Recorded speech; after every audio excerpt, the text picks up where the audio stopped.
This is my website developer, genleedata.com, and I just wanted to share that with you in case any of you are needing to build a website on a smaller scale, basic kind of getting into the business or any kind of market function. And she will go up to mid-size as well, but she'll kind of guide you what you can do with her or not, but I just want to promote her there. So that's genleedata.com here in Strathmore area, and thank you for that. Now, I wanted to start today with a bit of a story on some Canadian folklore, and sometimes you can learn principles and key things from stories, even if they're fables or not true, but they've been handed down through the years in entertainment, a good joke, clean of sort, and I'll tell you one today. And there's sometimes a key point in it, right? And that's the bigger lesson you want to drive home. But so in Canadian folklore, there's a bird that follows after the killdeer and the meadowlark. And this bird has a name of its own, and I'll tell you how it got its name. But the killdeer makes a sound like its name. Killdeer, killdeer. You've heard that kind of high-pitched chirp, right? And the meadowlark has a unique whistle of its own, and it has a melody that kind of goes like, I was here a year ago, and well, the Kiki Bird is a unique bird, and it got its name, and I'll tell you how and why. But in Canada, we have cold, right? And it gets very cold in the winter, but before the winter, before the lakes freeze up and it's still cold, the Kiki Bird was known for its humane and unique size, in its shape and body size, about the size of a little chicken, and prairie chicken, actually. They're a unique family-oriented bird. And every morning, and the male and female would be in their nest, and the male would go out to the water and light down. But its unique features and its overall look and appeal, it had these little 1-inch legs, so it couldn't stand very high. But on those legs, its unique endowment of sort, I'll use the word penis, I guess, but was a ½ inch longer, 1.5 inches long. And so this bird would fly out above the cold waters, and you can imagine why it got its name, Kiki Bird. You might not know, but in this story, the word cripes comes up. C-R-I-P as in Paul, E-S as in Sam, and cripes is another way to say oh gosh or oh heck.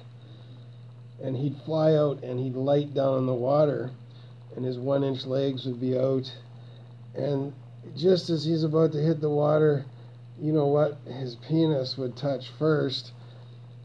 His male endowment, his authority, if you would say so, and I would, but kind of a unique blend of features. Why would you be longer than your legs to stand on? But he'd hit the water and he'd go, Kiki cripes, it's cold out today. So we don't tell that one long, and I don't know why you'd shape something like that, and it's obviously folklore. I don't think our wise Lord above would create anybody or any animal feature like that.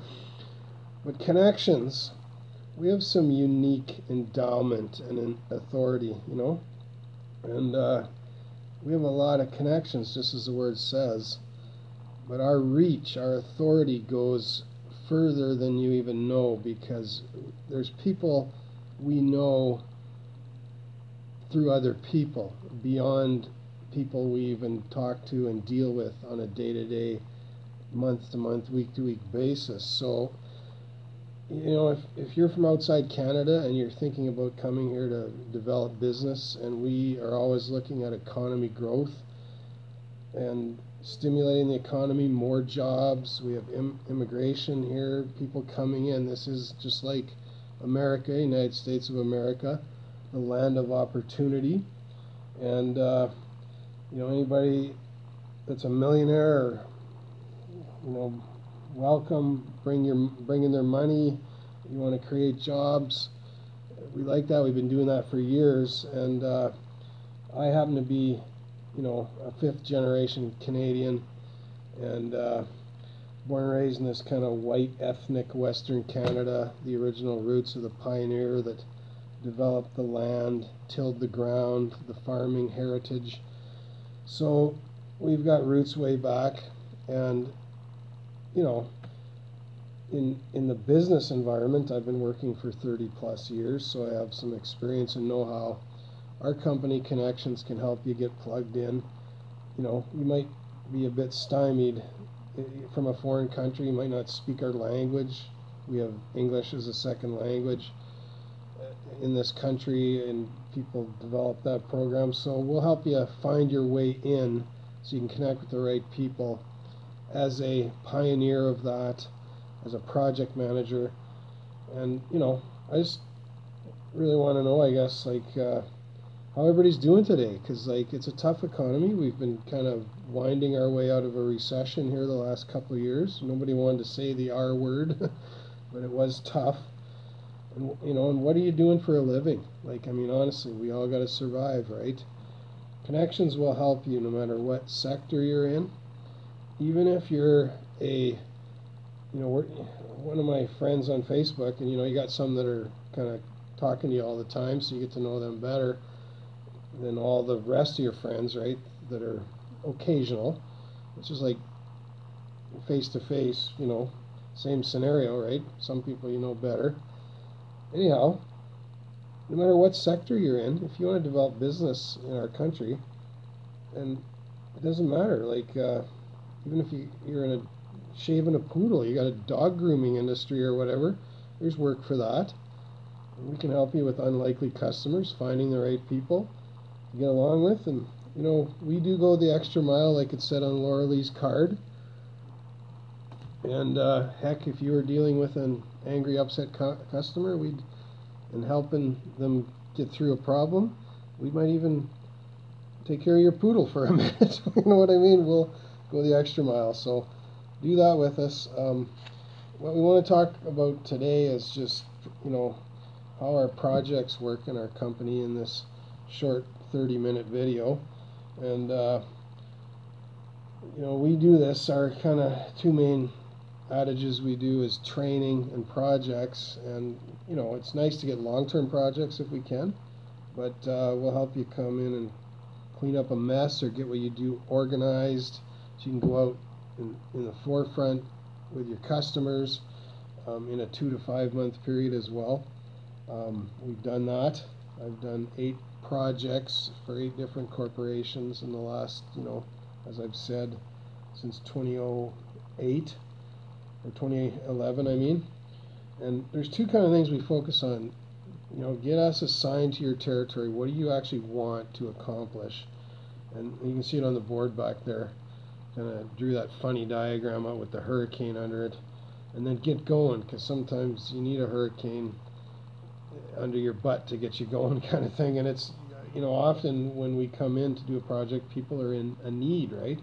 So, there's a couple of reasons why what your need might be, I guess. If you've got ample full-time staff, why are you going to hire a contractor? Essentially, we're a broker, but you want us for the service we can provide, our technical know-how in the customer, in selling, in the customer transaction, but also the awareness we can create. We have a lot of favor with people, our company. We know a lot of people now. We know enough, and people are interested and well aware of us, and there's some getting close to that commitment level, like I've said. You might want to confront a couple of your you're maybe, if you have any resistance to why you would hire a contractor, let alone us, who well with favor do well and do a good strong job for you. But if you have resistance, you might want to confront that. Why would you resist the idea? Well, first of all, if your plate is full with employees, you don't need us. You probably got the job done. Maybe not. Maybe some of them are slumping, and maybe you want to spend some extra money to have a pinch hitter come in, like in a baseball game, you know. That's up to you. But honestly, I try to promote, we fill the gap if you're short of staff. And often people, I mean, we're an economy where people have had trouble in some places finding the right fit employee who's good at what they do, knowledgeable of staff and how to handle people, how to handle the customer transaction element. And you can't depend on just throwing anybody in there, right? They got to have some know-how and be astute at handling people. So, we can fill the gap if you're short. That's kind of one adage we push. The second one is, maybe you just have a special project. You just want to flood a certain market for a while with some extra awareness. And I have worked in teams where, in my history, where we brought consultants in just to get an extra boost in awareness, even though we were managing the territory well. And we wanted to get more of our brand recognition out there, so you'd have a consultant come in and just simply create awareness. That was the only goal. It wasn't to, take over the customer transaction. And we wouldn't do that on you. That's something, I mean, if you are kind of not, well, maybe fearful, but you're wondering, well, would a consultant come and steal my customers? Well, I'm a broker. I'm not, we handle other people's customers. That's what we do. We don't have a business of our own other than helping other businesses. So, in essence, that's our mainstay, training and projects. So, our goal would be to keep you in flight with your customers, keep you moving ahead and going forward with them, and that would be the only goal. And we would even go as willing as signing confidentiality contracts with you, keeping you in the fleet with them, right? Going forward in the vestige with them. That's your profitability. Long term, you want them back, and you want to go that way, so we'd sign with you. We don't want a bunch of overlap either, right? Where we're helping one guy one year and the next year we're offering his competition a big deal. I mean, I realize things happen and people part ways, but our adage or goal is we want to stay with people and select companies in certain industries and kind of span out that way. So you can go with us well that way, knowing that. A technical meeting would be in the background somewhere, because you can know well how to handle customer relation and transaction and selling. But we'd want to work with you on the technical, because we'll go into any industry as long as we can meet with your engineers and your key, not just simply necessarily your marketers, right? We want to hear the engineer or the technical guy's person's message too, because we want to be able to package it right for you. We don't want to be overselling and committing you to things you're not willing to do. It's going to be your message we carry out into the market, so you can live and die by it, so to speak, after we leave. If we're only there on a 2 to 5 month project, we want you to live. We don't want you to have to carry a ball or a burden for something we did the hard way. And we recognize that as an issue sometimes when you don't know people. You can count on, we have a way and a process and a system. We're going to set you up well. We won't leave your corporate boardroom. We'll spend a half a day to 2 days with you to really understand the clout of your business well enough that we can carry that ball down the field and move it forward for you, so to speak. Because when you're out there after, in the sale follow through, the logistics, the transportation act, everything you carry, depending on what industry, trucking, whatever, you want to know we didn't make commitments you can't handle, and we'll do that. It'll be your message, streamlined, approached, and we won't do anything that you wouldn't want us to do. except to make the sale with your permission by getting back and giving all the information to the client. So it's handled well. Expertise is high there, and you will look very professional and unique in this as you take CCI Connections Consulting on in your fold to do that. The last thing you want to do is be beat down in the blender, when guys are price checking all the time, and you can give anybody in your system, or even consulting firms of other sorts, I'm not going to brag anybody up, anybody can take a price list and quote the best price, and then when the customer doesn't know any better about the value stream you create and what you're really up to and your mission and how you want to create that with them in their system and kind of in flight together like the the Mighty Ducks team, right? Going in the system the same direction in the industry you're in. Well, anybody can beat down a price, and you want margin at the end of the day, right? Well, so we're going to know how to handle specific issues that come up, so it doesn't always just come back to the price, because you will compete on price, and most customers are forgiving to a degree, a couple dollars here and there if you're selling high value things. I mean, they're not chinsing you for pennies, but let's face it, like hotels, for example. I was just down in Brooks Bazzano area yesterday, towards the Saskatchewan border, east of Calgary, and I stopped in and picked up a business card from one new friend I have now, a guy that owns a hotel there. His name's DJ, and it's a $65 a night. It's one of these little comfortable, affordable hotels. Nothing to it except a good night's sleep, right? The one across the way or the next town over, bigger town, you might be starting at 140, 150, 120 right in their town. Is what he was saying. Well, you get a little more frill, right? Well, some of us, I don't want a bunch of frill necessarily all the time. I just want a good night's sleep. I'll go that way. No hassle, as I say. I don't want any hassle. Well, that doesn't apply to my adage when it comes to customer service and relationships that are going in the vestige stream I'm going in life, where we're going together in a unique direction. I'm talking about hassle. You don't want hassle where people are just toying with you and it's like nothing to do with anything that makes sense. Well, sometimes you get into busier areas, you've got all kinds of streams of things going on.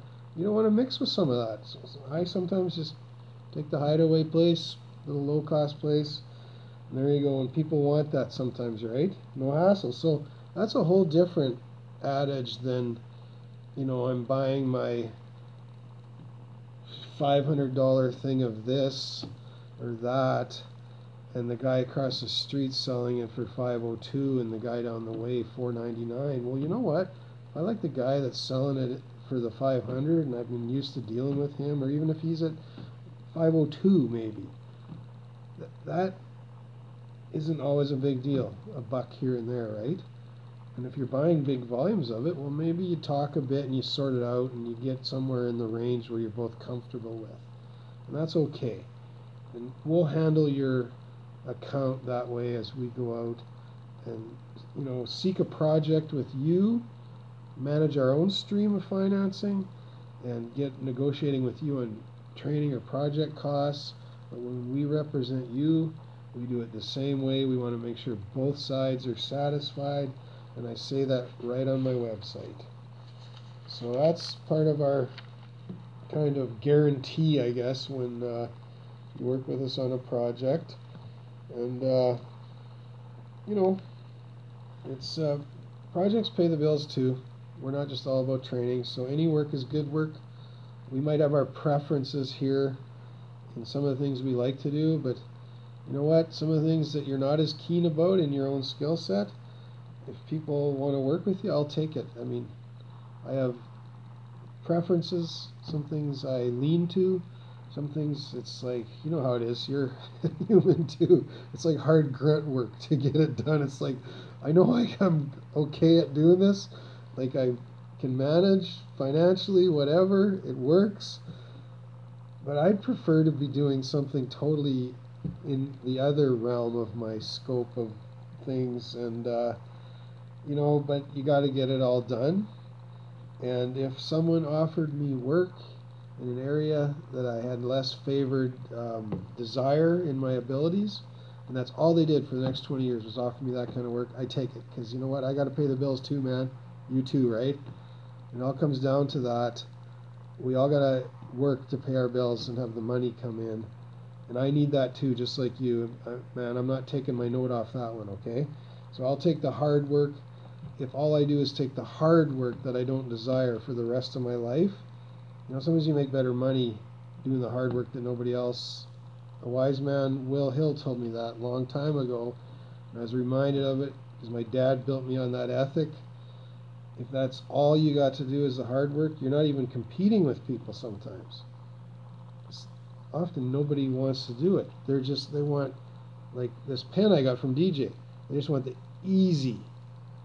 Everybody wants the fluff. Well, it's not that way with us. We'll take the hard shoe off and walk in the bare feet when we can. And we won't go the way of glass. We don't want to cut our feet. And we'll do what it takes and get the work with you accomplished, because you need it too. You got hard choices you're faced with every day in your company. Your customers aren't always coming back like they used to. They don't talk like they used to anymore. Some of them are tougher than they used to be. We don't want to be a bully, but there is a good bully too. And you read about that or read about that on my Facebook. It's got a big Boston Bruin logo on it, and hockey analogies and stuff. And there's some ancient history about these angelic beings that were crossed over with humans, called the Nephilim. And a whole ancient tribe came out of that. And I kind of like history. I'm a history buff.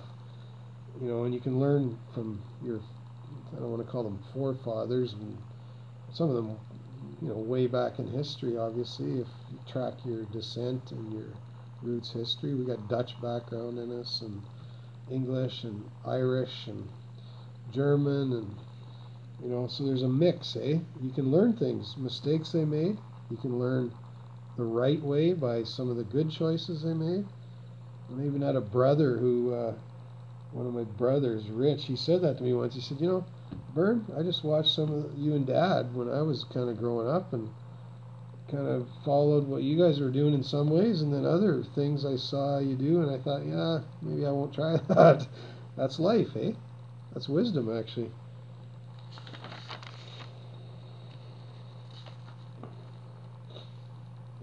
Like a project I'd want to do, I wouldn't mind,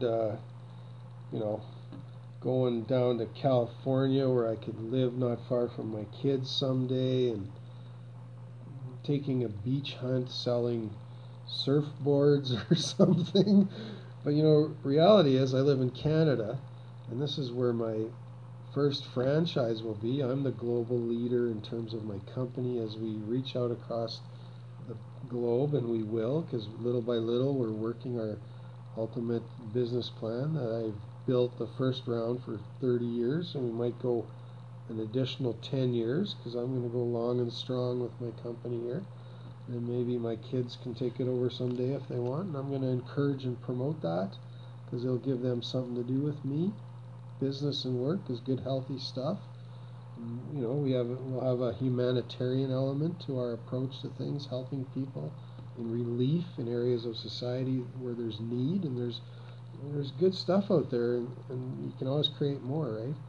You have goals and dreams and visions. So, this is where I live, and I'm supposed to be here. I'm meant to be here, and I will be branching out, but I'll also be running the first Canadian franchise as well, and it might get split into Western and Eastern Canada in two whole parts as one, but we'll see who takes it over. You got to start it. You got to be the tree, at the beginning, and as the roots and the all spreads out and grows in health, the tree has many branches, and many people will take on the parts, and the acorn don't fall from the tree, as the saying goes. So you want to be a good leader and a good person in it, a good husbandman, a good, kind of soul that wants to do the right things. And we've got a good establishment here, so we're doing that, and we're going to go far with it. So as we meet you in the market, we're going to want to know your target, what your goals are specifically. We want to take on reality and make sure that it's real goals. We can trust the establishment we're in, that you've got good, healthy goals in mind, and we're going to represent you well and accomplish those goals, right? So we won't, take on anything unrealistic unless we can come to an agreement on how it should work between both sides. And we'll call you. We'll pick up the phone and talk to whoever has got to make the deal and come see you. We'll meet with you. I guess we have two levels of service really in projects, and this is our project. This isn't our business process improvement one. This is we'll talk about that another time, maybe next week. This is about our grow the market, or the Go project. Go representing you. We go represent you. We go out and represent you and get you the business on the books. So we have kind of two levels of service to that. And so you've assigned us the territory. Now we're getting going. But what are we doing out there? Well, we're representing you. But okay, so in those scenarios, number one, and there's two basic services, but one is going to cost more than the other because there's more work. There's initial contact. We go once to any customer you assign to us, introduce your products and services, invite them back to you. We invite them to come back to you and come see you, and and then we bring back their contact information if they're a new person that you're just kind of aware of them, but you don't have any kind of establishment with them. And if somebody updates us that you're currently dealing with us and you had given us the right to go call on them, we do that as well. The right to go see them and bring back their info with their permission. And, because people change their phone numbers and all kinds of stuff, get divorced and all that. And, and we tell you basically what they're interested in specifically out of your products and services. And that's about it. It's an initial contact. Number two would be the pull-through. So in the pull-through service, we'd go do everything again in the initial contact number one service, but then we might not go into some depth if they're refreshed and it's like, oh yeah, you were talking to me last time, 3 months ago or half a year ago or whatever, 6 months ago, 5 months ago, 2 months ago, whatever, right? Whatever the time frame is, and bring back reference to that so they have a starting point with you, and they'll remember you. If you made an impression, they'll remember us and who we are. And then what we do over and above that initial contact in the pull-through service is we go back a second time to close the deal. That is our major goal, to close the deal for you, to get you that big, sale of their purchase of their multi-billion-dollar organization of products, crop inputs, whatever. Accounting services and packages, legal fees, whatever you're selling and promoting, clothing line, however, oil and gas, frac parts, drill parts, maybe you're selling clothing line and clothespins, and we'll go back to a system like that when people want to go more ergonomic and don't want to use dryers anymore and so we'll do that kind of stuff. But we want to close the deal right there on the second visit. Now, it might not always be possible. So, because some people take more than 2 visits to close a deal. That's their customer perception of things, where they're at. And you can't always, no matter how good you are, move them ahead of their timing. If they trust their gut instinct, they're going to stay with you. They want to create trust with you and the organization. Us are representing you. They want to create trust in the whole scheme of things with the middleman consulting firm, us, CCI, Connections Consulting, and you, the company we're representing, to them. So they won't skip ahead of their gut instinct. So on that second pull-through visit, we got to accomplish a couple of things. If we can't close them right then and make the deal for you, we're going to leave it, and we'll probably leave it in one of three ways. We'll tie them into a three-way conference call with you to see if we can mesh it somehow with your voice, on the visit with us. And maybe you'll be the defining edge for them. Then they'll know, okay, when this guy's gone, the leader of this thing, this institute, they're taking care of me because now I know the other guy. He connected me to the guy that's there day to day on the job, or the boss of the guy they're going to be hiring to replace me where I filled the gap and filled in. That's one. The second thing would be we book an appointment with you and invite your guest, your client, to come back and see you at a later date where they can organize and orchestrate what they want to do with you. And that would be kind of a minimum thing we'd want to do. And I guess we'll just outright try to make the sale ourselves as we close, is one of those three options. So either way, there's going to be a link. And come hell or high water, if we can't do it, then they've obstructed us somehow in their client list, them wanting to deal or whatever. It's we're gonna do everything we can to get through that, and we're good at this. We've proven it over the years. I think that what else? We're pretty much out of time. One more thing, I guess, we're not liable for anything. We're going to be very clear. We are not going to represent you outside of your box that you give us. If we can't make the sale within the guidelines you've given us, or come back to you with permission to stretch it a bit for some reason, because we see there's a flaw somewhere where we can accomplish your overall goal of putting the deal together, but they're getting hung up on one of the guidelines. It's not something that maybe is needed with them for whatever reason. They've got $1 million in the bank cash, and you want some credit agreement with your customer, and they say, well, that doesn't make sense to me. I got the money. We'll come back, get your permission to go that extra mile, that extra step. Maybe there's a 2% cash discount. Sometimes it's volume. We believe in fair pricing between clients. How do you gain new business if you're schmoozing with them and giving them special deals and your good, loyal clients aren't getting those deals? We believe in a transparent price list. But, you got to open that up, and sometimes a volume deal in cash.